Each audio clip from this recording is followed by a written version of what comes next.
आप देख रहे हैं योर मनी। मोहित गंग हमारे साथ बने हुए आप एक क्वेरीज को आंसर करने के लिए बात करते हैं कुछ और व्यूअर्स के साथ। अगले व्यूअर हमारे साथ बातचीत करने के लिए विनय ठाकुर हैं लखनऊ से। विनय नमस्कार, बताइए अपना सवाल। मेरा आफ्टर रिटायरमेंट जो है मेरा कॉर्पोरेट सूत्र होना चाहिए जो आपको भेजा था वो सफिशिएंट है कि नहीं? ओके, और तो किस यानी फंड आपने में जो तो जो मैं आपका सवाल समझ पाई वो ये कि आप ये बताइए, आपका जो पोर्टफोलियो है वो लमसम पोर्टफोलियो है, इसके अलावा आप मंथली एसआईपी भी करना चाहते हैं 1.25 लाख रुपए की, राइट? हाँ हाँ हाँ, ताकि 10 साल बाद आप एसडब्ल्यूपी के थ्रू आपको रेगुलर इनकम होती रहे, लगभग सालाना 25 लाख की, करेक्ट? हाँ हाँ, यानी 2 लाख रुपए महीने का एवरेज मान के चलते हैं। ठीक है, पूछ लेते हैं। 58 लाख इनके पोर्टफोलियो की वैल्यू है ऑलरेडी। जो लमसम इन्वेस्टमेंट मोहित इन्होंने की हुई है 15 लाख पराग Parikh flexi cap, 10 lakh quant small cap, 8 lakh मेरे एसेट फोकस, मेरे asset mid cap, 7 lakh HDFC multi asset, 6 lakh PGM India mid cap और 4 लाख क्वांट टेक फंड। इसके अलावा इनको 1,20,000 की मंथली एसआईपी भी करनी है। 30,000 के 4 फंड इन्होंने पिक किए हैं। Quant active, Nippon India small cap, Parag Parikh flexi cap, HDFC multi asset. Target है 8 करोड़ का 10 साल में, या फिर ये कहें कि 10 साल के बाद एसडब्ल्यूपी के थ्रू 2 लाख के आसपास की मंथली इनकम ये एक्सपेक्ट कर रहे हैं। तो क्या सजेशंस? जी, तो सबसे पहले तो मैं आपको बहुत बधाई देना चाहूँगा विनय जी। आपने जिस तरह से इतने सुंदर तरीके से अपने पोर्टफोलियो को आकार दिया है, स्वरूप दिया है, वो काबिल तारीफ़ है। आपने बहुत अच्छी तरीके से एलोकेशंस भी की हैं और बहुत अच्छी तरह से आपने सोचा है अपने रिटायरमेंट के बारे में। काफ़ी बारीकी से सोचा है, ये देखकर साफ पता लगता है। तो देखिए, जो आपका करंट म्यूचुअल फंड पोर्टफोलियो है 58 लाख का, वो करीब 1 करोड़ 80 लाख के आसपास जमा हो जाएगा। 12% की रेट अगर मैं अज्यूम करूँ अगले 10 साल के अंदर में। तो उसके बाद आप एडिशनली 1.2 लाख की एसआईपी करना चाहते हैं, तो ये जो रकम जमा होगी वो करीब 2 करोड़ 80 लाख के आसपास की वो रकम आपकी जमा हो जाएगी। इसके अलावा आपने हमें पहले से बताया था कि आपके पास में कुछ पहले के इन्वेस्टमेंट्स हैं पीपीएफ और एनपीएस में, तो वो अगर मैं 10 साल में 8% की रेट को अज्यूम करता हूँ इन इन्वेस्टमेंट्स पर, तो वो करीब 1 करोड़ 90 लाख के आसपास आ जाएंगे। और आपका जो स्टॉक पोर्टफोलियो है वो भी 45 लाख रुपए का है।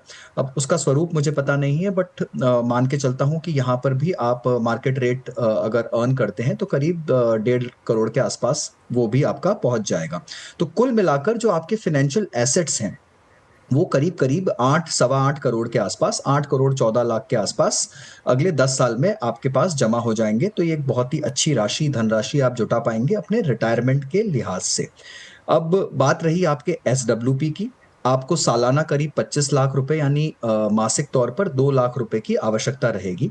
तो देखिए, जब भी आपका जो कॉर्पस होता है, अगर आप उस पे एक 4% का विड्रॉल रेट लेते हैं, राइट? अगर आपका 8 करोड़ रुपए का कॉर्पस जमा हो रहा है रिटायरमेंट पे और इस पर अगर मैं 4% का विड्रॉल रेट लूं, तो यानी 32 लाख रुपए आप साल के बेझिझक निकाल सकते हैं इस पोर्टफोलियो को सेफली इन्वेस्ट कर भी। सेफली का मतलब यह है कि आप उसे 50 इक्विटी 50 डेट के कॉम्बिनेशन में अगर इन्वेस्ट कर दें और इन्फ्लेशन एडजस्टिंग रिटर्न या इन्फ्लेशन के आसपास का रिटर्न अगर आप अर्न करें, तो ये पोर्टफोलियो आपको 25 से 27 साल तक की रिटायर्ड लाइफ के लिए सफिशिएंट रहेगा।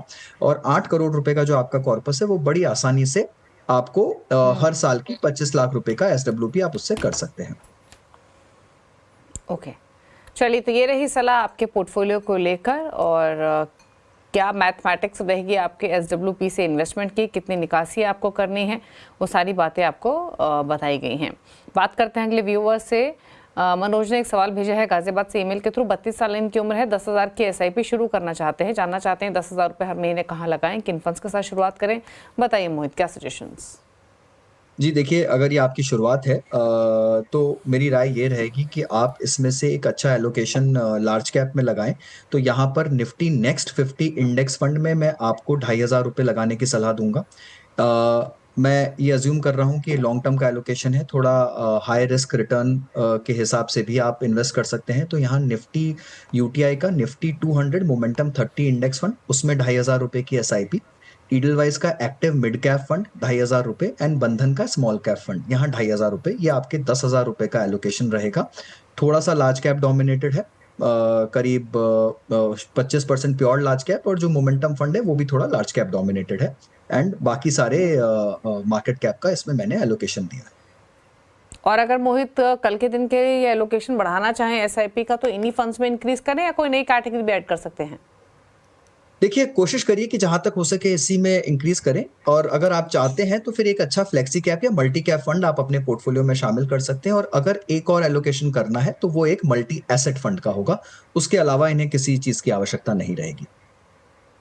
ओके, तो UTI Nifty 200 momentum 30 index fund में 2500 डालिए, ICICI Pru Nifty next 50, Edelweiss mid cap, Bandhan small cap, इन 4 फंड्स को मिलाकर आप पोर्टफोलियो बना सकते हैं। अगर आप फर्दर एलोकेशन इंक्रीज करना चाहते हैं एसआईपी अमाउंट का, तो आप फ्लेक्सी कैप या multi cap category definitely add कर सकते हैं, मल्टी एसेट कैटेगरी ऐड कर सकते हैं। लेकिन सो फार 10,000 की एसआईपी के हिसाब से 4 फंड्स रहेंगे जिनके साथ आप अपनी इन्वेस्टमेंट की शुरुआत कर सकते हैं लॉन्ग टर्म व्यू के साथ। लेकिन टाइम टू टाइम रिव्यू करते हैं अपने पोर्टफोलियो को। अगर आप बिगनर हैं तो, लेकिन 6 महीने साल भर का समय ज़रूर दें रिव्यू करने से पहले, और एसआईपी रेगुलरली करते रहें, ये जो बहुत ही इंपॉर्टेंट है।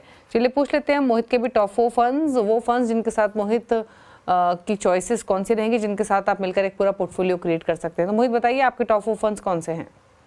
जी, मेरे टॉप 4 फंड वही हैं दीपाली जी जो मैंने अभी सजेस्ट किए थे 10,000 रुपए के एलोकेशन में। प्रू आईसीआईसीआई निफ्टी 50 या फिर Nifty next 50 index fund, depending की पोर्टफोलियो को आपको किस तरह का रिस्क का स्वरूप देना है। ये एक पैसिव एलोकेशन है लार्ज कैप में।